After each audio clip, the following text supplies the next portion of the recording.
This is my house. As you can see, it is currently covered in snow.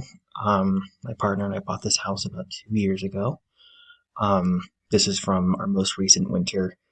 This is kind of just the start of winter. So sometime in November, snow ended up getting a lot worse than that. We were able to build some snowmen and stuff, but then it just got to be too much. On the right is our carriage house, which we're currently converting so the inside can be a workshop. It's very big, very old. It was made around 1908. The entire house is made of concrete, including the floors and the beams that hold up the ceilings and the walls, which makes putting pictures up kind of difficult.